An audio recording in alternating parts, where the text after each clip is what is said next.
কোলবান মহিষ সর্দার যেখানে গোল দরকার ও পাগলির শিউলি স্পোর্টিং কুয়াড়া ফুটবল টিমের পক্ষে অপরদিকে কিপার আছেন দীপক এবং ফ্ল্যাশিং গ্রাউন্ডেড শট কাটাডি ও পাগলির ফুটবল টিমের পক্ষে 2 নম্বর শট নেওয়ার জন্য প্রস্তুতি নিচ্ছে ছোটু নাম ছোটু অজয় মান্ডি শট নেওয়ার জন্য গেছেন অজয় মান্ডি এবং সেমিফাইনাল ম্যাচ 0-0 অবস্থায় শেষ হয়েছিল 3 নম্বর শট নেওয়ার জন্য ও পাগলি শট নেওয়ার জন্য প্রস্তুতি নিচ্ছেন সীতারাম করেছেন শট নেবেন সিউলি স্পোর্টিং ফুটবল টিমের পক্ষে এবং সেখানে কি হয়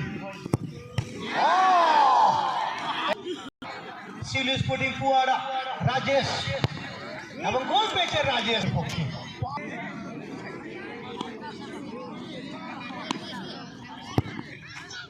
এবং গোল পেয়ে কিপার আছেন দীপক ফুল কনফিডেন্স আমার ফিনিশ টাচ এই মুহূর্তে শট নেওয়ার জন্য প্রস্তুত রয়েছেন কিপার ভার্সেস কিপার কি হবে 5 নম্বর শট এই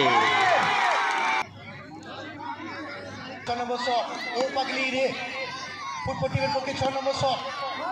শিবনাথ শট নেওয়ার জন্য চলে গেছেন শিবনাথ এবং সেমিফাইনাল ম্যাচ সপ্তাহ দেখা শুরু করেছেন